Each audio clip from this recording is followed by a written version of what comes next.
Finance কোম্পানীৰ কৰ্মচাৰীক মাৰপিট কৰাৰ এক চাঞ্চল্যকৰ ঘটনা সংঘটিত হৈছে শিৱসাগৰত।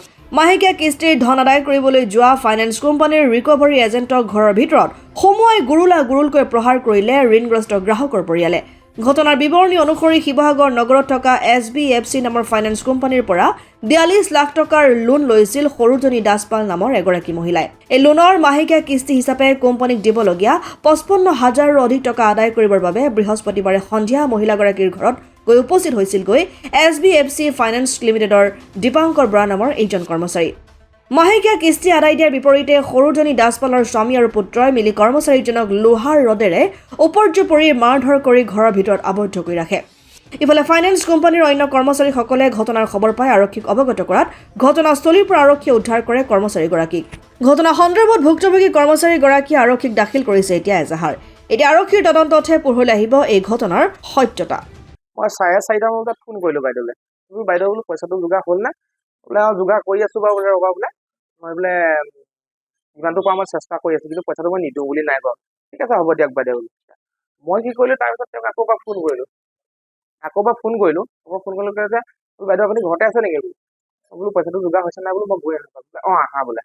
আহা বুলি ক'লত মই ঘৰলৈ গুচি গ'লোঁ প্ৰায় আপোনাৰ 5:30 মান বজাত। ঠিক আছে 5:30 মান বজাত মই যেতিয়া ঘৰলৈ গ'লোঁ, তেওঁ মোক গেটৰ মুখলৈ ওলাই আহিলে।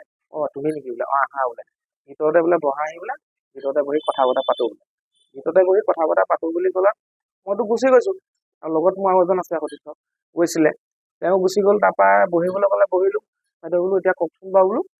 বোলে হেৰি নহয় বোলে তোমালোকে বোলে কি বুলি ভাবি ৰাখিছা বোলে, মোক বোলে তোমালোকে ইমান কেলৈ ফোন কৰি থাকা বোলে পইচাটো বোলে মই তোমাক দিম নহয় বোলে, তোমালোকে ইমান মোক কেলৈ হাৰাশাস্তি দিছা বোলো। বাইদেউ বোলো মই সেইটো কথাটো নহয় ন, আপুনিটো দিম বুলি কৈছিলে কাৰণেতো মই আহিছোঁ এতিয়া।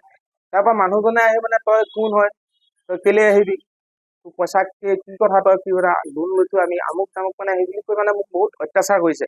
যে প্ৰথমতে কি হৈছিলে, তেওঁ মানুহগৰাকীয়ে ধৰিছে নহয় মানে মাৰে বুলি মানে তেওঁ মানে মোক মানে এনেকুৱা এটা বিহেভ কৰিছে যে মই যেতিয়া বাহিৰা ক'ৰবাত কিবা জন্তু এটাই মানে কিন্তু নেদেখা বস্তু এটা দেখিছে, মানে ই আমাক যে এটেক কৰিব দিয়ে, ইয়াক মাৰিব লাগে এতিয়া তেনেকুৱা কৰি মানে কি কৰিছে, মোক ইফালৰ পৰা চৰ মাৰিছে, সিফালৰ পৰা মানে ঘুচি আহিছে, ঘূৰি আহিছে।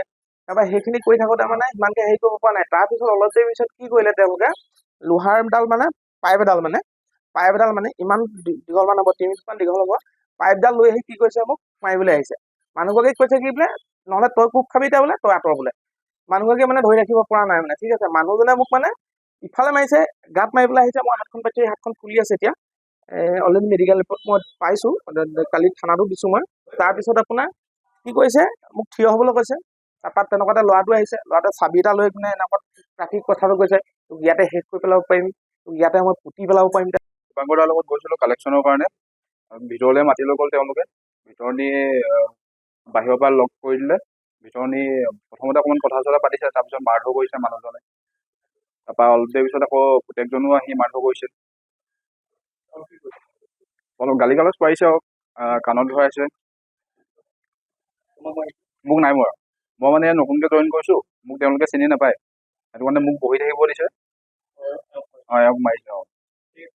শিৱসাগৰৰ পৰা চৈয়দ মুস্তাকুৰ ৰহমানৰ ৰিপৰ্ট, অসম আদিত্য।